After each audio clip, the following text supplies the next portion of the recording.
Growing up as a kid, I remember playing with heaps of soil, and especially when it has rained and you look for plastic basins, you sit on them, you start sliding until they break off, and by the time you're going back home, you have a lot of blisters.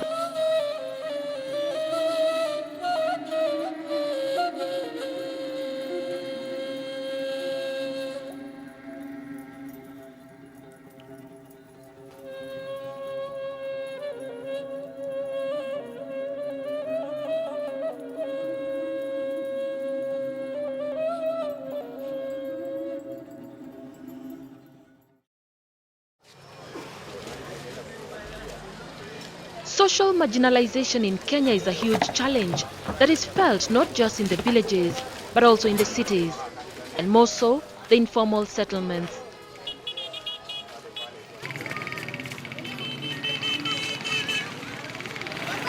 Born and bred in Nairobi's Korogosho slums, Willis Aggrey knows too well what it means to lack the most basic of things, like food and even shelter. The house that you used to stay in is smaller than this room that we are here. It's around 10 by 10 feet. And in that house, you have your sisters, you have your mother, you have your other brothers. So the space itself is not enough.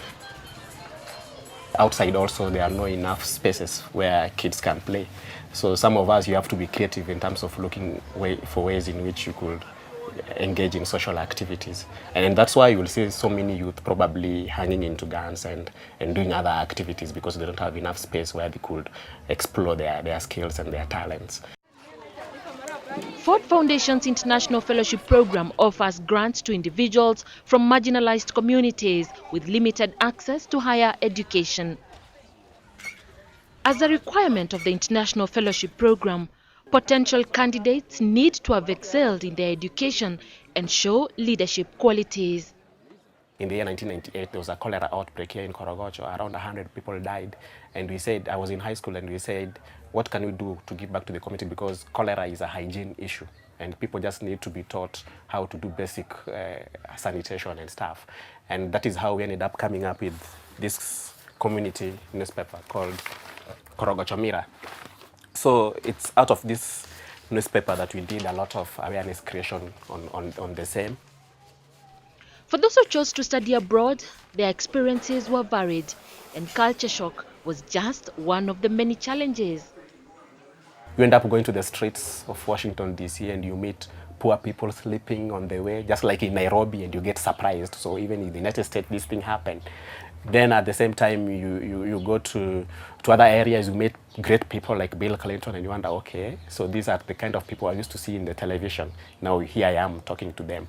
You enter into a class and you are the only black in a class, and it feels so good for you to issue cases and argue with them, and you feel that you've really defended your case. We have the Daycare Centers Project. Daycare Centers Project is a project whereby families within Korogocho, especially those families that normally have orphans, so that those orphans who are normally neglected in the street, instead of them going to the street and being exposed to all those neglect and abuses that happen in the community, they can be brought by their guardians to the daycare centers, so that the mother, we call them daycare mothers, can take care of them.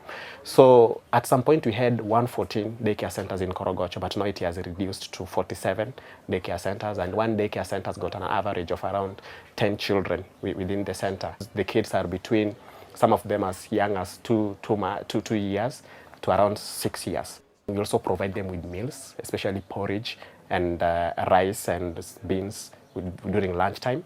We also link them up with public schools within the community. We have 2 of them that we take them there, and so our role is to provide them with books and uniform, those basic things that they need for them to go to school. And then at the same time, we monitor on how they go through their education system.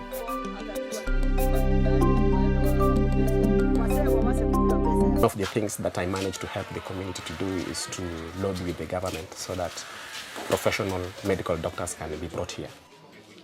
The other advocacy that I'm doing thoroughly is to upgrade that community health facility so that it can accommodate more people, but at the same time it can also